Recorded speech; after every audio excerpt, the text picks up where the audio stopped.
use a masonry drill bit to test the hardness. I scratch it. So you have to twist it to see the metal. But you need to make sure you use a level area. Basically, you can't scratch here.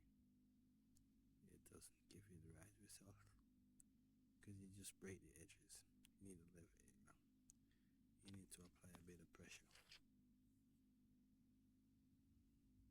This looks like an in-pocket type. Like this, you need to sand a bit of this level on it.